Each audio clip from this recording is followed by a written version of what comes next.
Chapter 2. Nightlife. For the rest of the day I felt sad, sad, sad. "You look sad, Humphrey," Golden Miranda said when she was cleaning my cage right before lunch.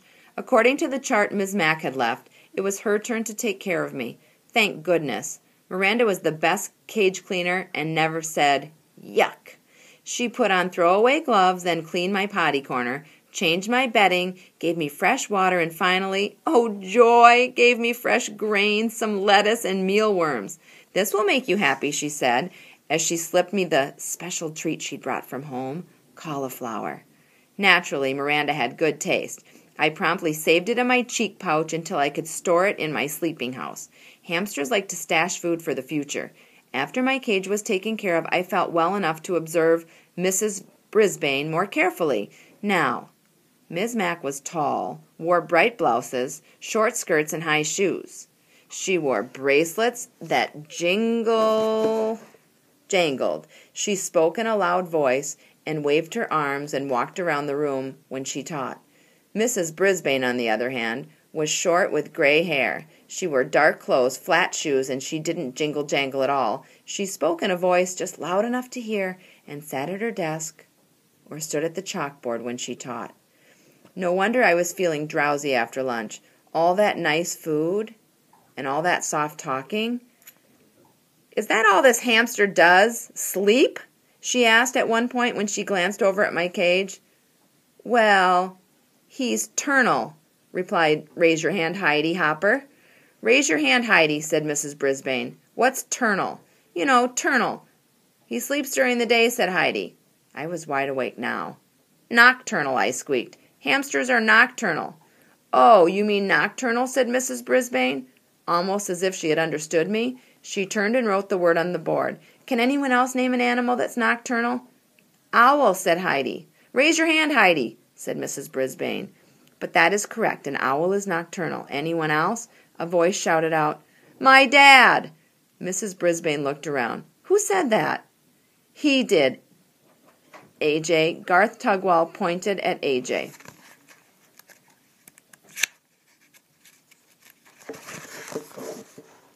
Both boys sat at the table nearest to my cage. "What about your dad?" Mrs. Brisbane asked. AJ squirmed in his seat. "Well, my mom's always says my dad is nocturnal 'cause he stays up so late watching TV."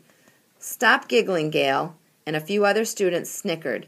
Mrs. Brisbane didn't crack a smile. "Her use of the word is correct," she said, "though, technically, humans are not nocturnal. Any others?" Eventually the class came up with more names of nocturnal animals like bats and coyotes and opossums, and Mrs. Brisbane said that the class would be learning more about animal habits later in the year. If she'd just look at me, she could learn a lot, but I noticed for the rest of the day that Mrs. Brisbane stayed far away from my cage, as if I had a disease or something. She read a mighty fine story to us in the afternoon, though. In fact, I couldn't get back to my nap afterward. It was about a scary house and these scratching noises and a ghost. Thump, thump, thump! The ghost came down the hall. Oh, I had shivers and quivers. I have to say, Mrs. Brisbane knows how to read a story. Her voice changed, her eyes got wide, and I forgot about her gray hair and her dark suit. To squeak the truth, my fur was on end. The story had a funny ending because it turned out the ghost wasn't a ghost at all. It was an owl. At the end of the story, everybody laughed, even Mrs. Brisbane. I was beginning to think that life with this new teacher wouldn't be so bad, but I changed my mind when the bell rang at the end of the day, and all my classmates raced out of the room, leaving me alone with her. She erased the chalkboard and gathered up her papers. I could tell that we'd be going home soon. Suddenly I began to worry. What if Mrs. Brisbane lived in a scary house with spooky noises and a thumping ghost? Or even worse, what if Mrs. Brisbane had a scary pet like a dog? My mind was racing as fast as I was spinning my wheel when she finally approached and looked down at me, frowning. "Well, you're on your own now," she said. With that, she closed the blinds and walked away. But I heard her mutter, "Rodent," under her breath. She left the classroom and closed the door. She left me alone. All alone in room 26. I'd never been alone before. As the room slowly grew darker and quieter, I thought back to the happy times at Ms. Mack's apartment. There were always cheery lights and music and telephone talking, and oh dear, during the day I never noticed how the clock on the wall ticked off the seconds one by one. Tick, tick, tick. I was feeling sick, sick, sick.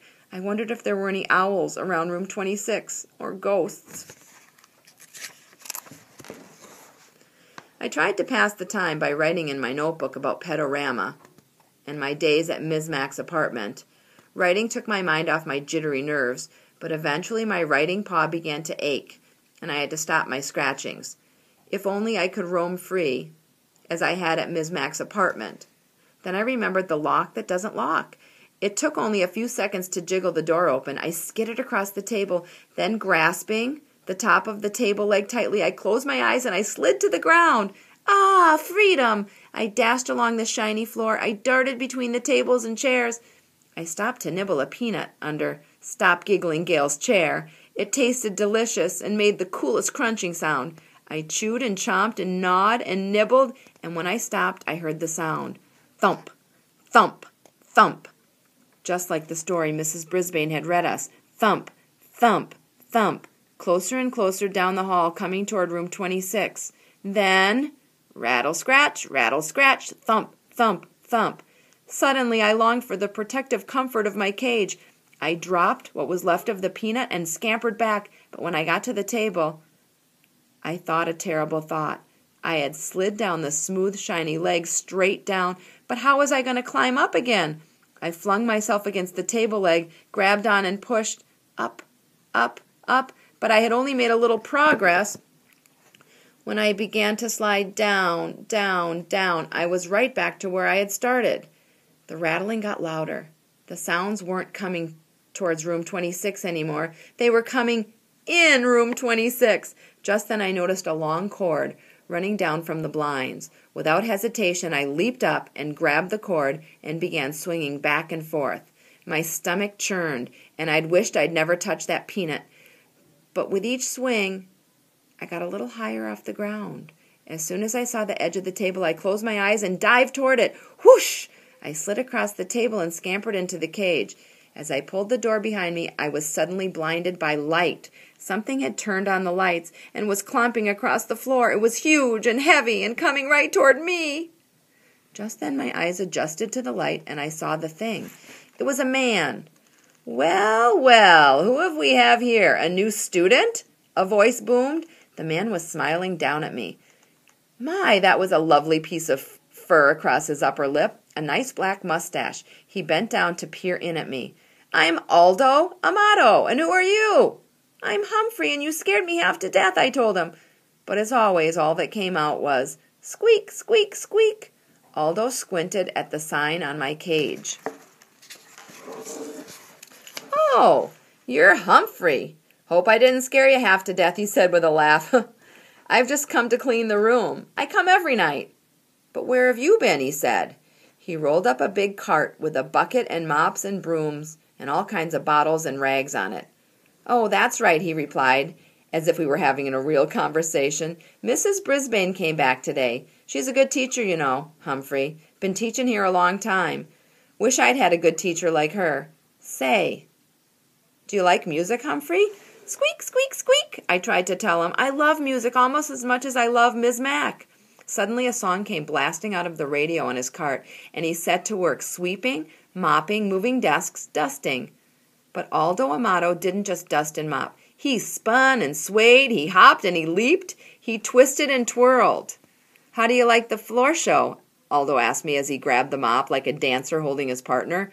Got it? It's a floor show, 'cause I'm cleaning the floor. Then Aldo roared the biggest roar of a laugh I'd ever heard. His big mustache shook so much, I thought it might fall off. You like that? I'll show you real talent, Humphrey. Aldo Amato picked up his broom and very carefully stood it up with the very tip balancing on one outstretched fingertip. It wiggled from side to side, but Aldo moved with the broom and managed to keep it balanced straight in the air for an amazingly long time. When he was finished, he bowed deeply and said, "What do you think? I'm going to join the circus." And he roared again. Then Aldo wiped his forehead with a big bandana and sat down at the table where AJ usually sits. You know what, Humphrey? You're such good company, I think I'll take my dinner break with you. Do you mind? Please, please, please, I squeaked. Aldo pulled his chair right up to my cage. Hey, you're a handsome guy like me. Here's a little bit of green. Won't hurt you, will it? He tore off a piece of lettuce from his sandwich and pushed it through the bars. Of course, I hid it in my cheek pouch. Aldo chuckled. Good for you, Humphrey. Always have something for a rainy day.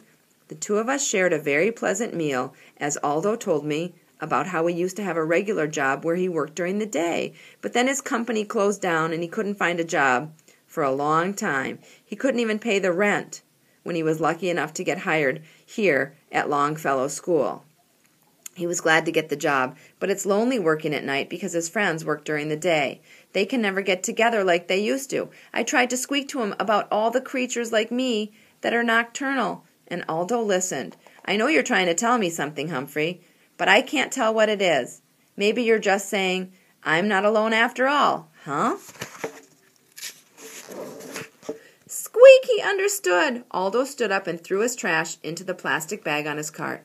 Well, I've got a lot of other rooms to clean, my friend, but I'll be back tomorrow night. Maybe I'll take my dinner break with you again. Aldo pushed his cart toward the door and reached for the light switch. No, no, no, I squeaked, dreading the thought of being plunged into darkness again. Aldo stopped. I hate to leave you in the dark, but if I don't turn off the lights, I could lose my job. He clomped back across the floor to the window. Tell you what, I'll leave the blinds open a little. There's a nice light right outside your window. After he turned off the lights and left, I chomped on the lettuce I'd saved and basked in the warm glow of the streetlight and my new friendship with Aldo. Tip 2. Hamsters are not picky about their food and eat very little. Make sure to feed your pet a wide variety of tasty foods. Guide to the Care and Feeding of Hamsters. Dr. Harvey H. Hammer.